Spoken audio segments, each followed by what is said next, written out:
নমস্কার বন্ধুরা, আবারও আপনাদের অ্যাস্ট্রো গণিত চ্যানেলে আমি স্বাগত জানাই। এই ভিডিওয়ে আমি দ্বাদশ রাশির প্রকৃতি বিভাগ নিয়ে ভিডিওটি বানাচ্ছি।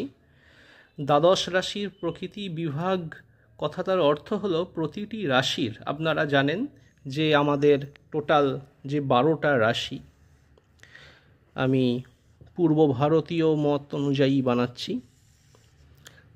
তো রাশি চক্র তো দেখতে এইরকম, এবং রাশি এখানে সবার উপরে মেষ রাশি থেকে শুরু হয়, এরকম করে দ্বাদশটি রাশি অ্যান্টি ক্লক ওয়াইজ এইভাবে চলে গেছে। তো এই যে প্রতিটি রাশির কিছু ক্যারেক্টারিস্টিক্স আছে, যেমন চর, কোনো রাশি চর, কোনো রাশি স্থির, কোনো রাশি দ্বৈত, অর্থাৎ চর এবং স্থিরের মিক্সচার, দ্বৈত। আবার অন্য দিক দিয়ে ভাগ করতে গেলে, যেমন আমরা জানি পঞ্চভূত, অর্থাৎ অগ্নি, পৃথ্বী, বায়ু, জল ও আকাশ, এই তত্ত্ব অনুযায়ীও কিন্তু দ্বাদশ রাশির ভাগ আছে। তো সেই অনুযায়ী যদি করতে যাই, আমি আপনাদের টোটালটাই বলবো, তো আমি এক এক করে বলি। আগে আমি চর ও স্থিরের দিক দিয়ে আমি ভাগ করছি। দেখুন, এই মেষ রাশি, তো আমি আগে রাশির নামগুলো লিখে নিই। মেষ, বৃষ, মিথুন, কর্কট, সিংহ, কন্যা, তুলা, বৃশ্চিক, ধনু, মকর, কুম্ভ ও মীন। এই তো আমাদের দ্বাদশ রাশি। তো এর যদি আমরা প্রকৃতিগত ভাগ করি, তো মেষকে চর রাশি ধরা হয়। চর রাশি অর্থাৎ এরা চঞ্চল স্বভাবের, ঠিক আছে, হিসেব অনুযায়ী চর রাশি। বৃষটা হলো স্থির, মিথুন হলো দুটোর মিক্সচার, অর্থাৎ দ্বৈত, দ্বৈত রাশি ধরা হয়। এবং ঠিক এই জিনিসই পরপর চলতে থাকবে, অর্থাৎ কর্কট হবে আবার চর, সিংহ হবে স্থির, কন্যা হবে দ্বৈত, তুলা হবে চর, বৃশ্চিক হবে স্থির, ধনু হবে দ্বৈত। তেমনি মকর হবে আবারও চর, কুম্ভ হবে স্থির, মীন হবে আবারও দ্বৈত। তো এখানে বলে রাখি, ইংলিশ নামটাও জেনে রাখা দরকার। চর হলো মুভেবল, মুভেবল সাইন, চর রাশি। চর রাশি একটা কথা। তেমনি স্থির রাশি, এটা হলো ফিক্সড সাইন। আর দ্বৈত রাশিটা তো বুঝতেই পারছেন, দুটোর মিক্সচার, অর্থাৎ এটাকে আপনি কম্বাইন্ড বলতে পারেন, বা মিক্সচার, মিক্সড সাইন বলা ভালো, মিক্সড সাইন। ঠিক আছে, এই হলো এর বিভাগ। তো ঠিক যেমন এরকম যেমন ভাগ হলো, ঠিক সেরকমভাবেই আরেকটি ভাগ আছে, সেটা হলো ওই যেটা বললাম, যে ওই পঞ্চভূতে যে ভাগটা, অর্থাৎ অগ্নি, পৃথ্বী, বায়ু, জল, আকাশ। তো এখানে বলে রাখি, আকাশ তত্ত্বটা এখানে নেই, আকাশ তত্ত্ব বাদ দিয়ে বাকি চারটে আছে। অর্থাৎ মেষকে ধরা হয় অগ্নি, অগ্নি।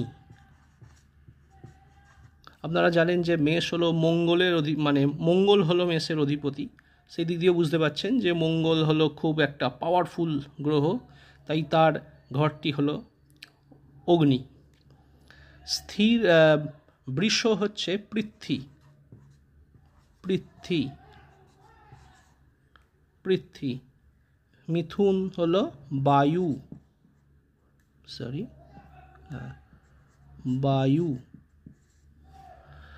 কর্কট হলো জল। আবার সিংহ হলো অগ্নি। বুঝতেই পারছেন সিংহর অধিপতি কে? রবি। রবি মানে অগ্নির একদম অগ্নির গোলা যাকে বলে। কন্যা হবে তাহলে পৃথ্বী, আবার পরপর কিন্তু অগ্নি পৃথ্বী বায়ু জল, অগ্নি পৃথ্বী বায়ু জল এই চলবে। তাহলে এরপরে তুলা হবে বায়ু, বৃশ্চিক হবে জল। তেমনি ধনু হবে আবারও অগ্নি, মকর হবে পৃথ্বী, কুম্ভ হবে বায়ু, মীন হবে জল। এইভাবে চলতে থাকবে, ঠিক আছে? অগ্নি পৃথ্বী বায়ু জল, অগ্নি পৃথ্বী বায়ু জল।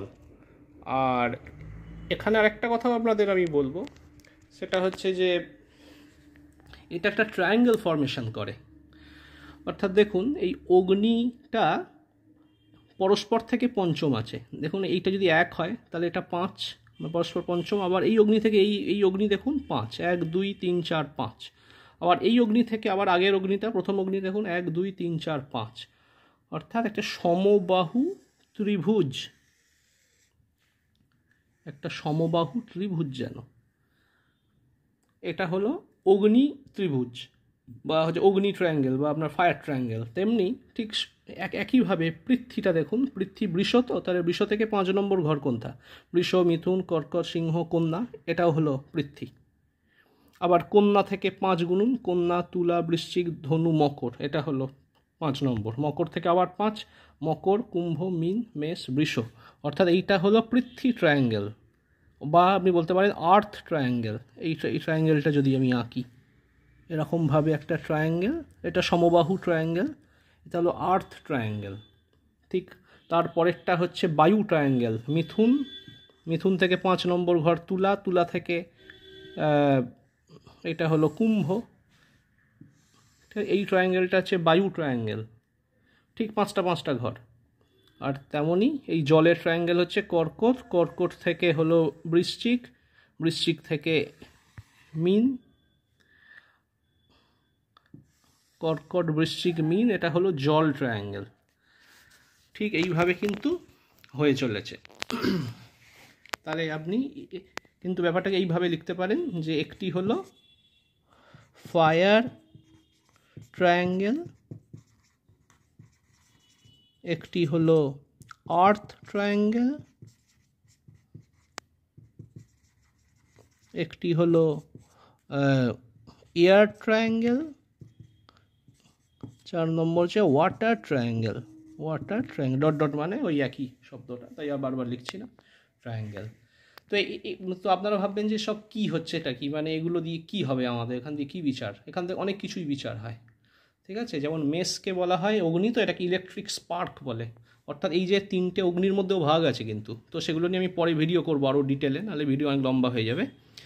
যেমন ধরুন এই যে জল, আপনি জাস্ট জল নিয়ে খালি একটা জিনিস নিয়ে বলে নিই, তাহলে আপনারা বুঝে যাবেন। এই যে 3টে রাশি তো জল, তো কর্কট, বৃশ্চিক আর মীন। তো কর্কট হলো হচ্ছে পুকুরের জল, বৃশ্চিক হলো নদীর জল, মীন হলো সমুদ্রের জল। একটা মোটামুটি কি একটা বোঝা যাচ্ছে যে কি বলতে চাইছি? কর্কট রাশি যাদের হবে তাদের মানে প্রকৃতি কীরকম হবে, সেটা হলো পুকুরের জল, আর এটা হলো নদীর জল, এটা হলো সমুদ্রের জল। মানে একটা বিশাল পার্থক্য, বুঝতে পারছেন তো? মীন হচ্ছে একদম মানে হচ্ছে স্পিরিচুয়ালিটিতে ভরপুর, সাগরের জলের যেমন গভীরতা মাপা যায় না সেরকম। তো এই একটা জাস্ট ছোটো উদাহরণ দিলাম, এই নিয়ে আমি ডিটেল ভিডিও করব। প্রত্যেকটা রাশির যে মানে কারুকত্ব, অর্থাৎ সেই অগ্নিটাতে এক্স্যাক্টলি মানে সেই আপনার যে আপনার হচ্ছে কারুকত্বটা, অর্থাৎ অগ্নি হোক, পৃথ্বী হোক, বায়ু হোক, সেটার দিক দিয়ে স্পেশালিটি কী সেটা নিয়েও আমি ভিডিও করব। যে মিথুনের বায়ু এই দিকে হচ্ছে তুলার বায়ু, আর ওদিকে কুম্ভের বায়ু, এই আমার 3টে বায়ুর মধ্যে কী পার্থক্য সেটা নিয়ে আমি ওটা ভিডিও করব। তো এই ছিল আজকের বেসিক ভিডিও। আরেকটা কথা বলে দিই, এই চর স্থির দ্বৈত যে ব্যাপারগুলো আছে এটা নিয়েও কিন্তু অনেক মিনিং হয়। একটা রাশির কি কারকত্ব হবে সেটা কিন্তু অনেক কিছু নির্ভর করে। অর্থাৎ মেষ রাশি হলো চর অগ্নি, ঠিক আছে? অর্থাৎ তাহলে মানে শুধু যদি আমি চর দ্বৈত স্থির দিয়ে বিচার করি তাহলে তো আমার মেষও কর্কটতা, তুলাওতা, মকরতা, চারটের তো ক্যারেক্টার সেম হওয়ার কথা, কারণ চারটেই তো চর।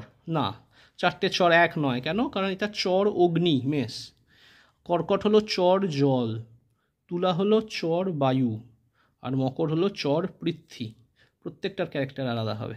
ঠিক আছে? তো আজকে আমি খালি নামকরণগুলো করলাম, এরপর এইগুলো নিয়ে আরও ডিটেল ভিডিও করব, সেগুলো অনেক লম্বা ভিডিও হবে। আশা করি আজকের এই সংক্ষিপ্ত ভিডিওটা আপনারা বুঝতে পেরেছেন। আপনাদের যদি কোনো ডাউট থাকে, কোনো অসুবিধা থাকে, আমাকে দয়া করে কমেন্টে জানাবেন, আমি যথাসম্ভব উত্তর দেওয়ার চেষ্টা করব। আর আমার যদি ভিডিওটি ভালো লাগে দয়া করে লাইক, শেয়ার, কমেন্ট করবেন। এই ধরনের ভিডিও পাওয়ার জন্য বা পামিস্ট্রি বাস্তু রিলেটেড আরও ভিডিও পাওয়ার জন্য দয়া করে আমার চ্যানেলটিকে সাবস্ক্রাইব করে বেল নোটিফিকেশানটি অন করে রাখবেন। ঠিক আছে, তাহলে আবার দেখা হচ্ছে পরের ভিডিওয়ে। ততক্ষণের জন্য নমস্কার, সবাই ভালো থাকবেন, সবার সুস্থ কামনা করি। জয় হিন্দ।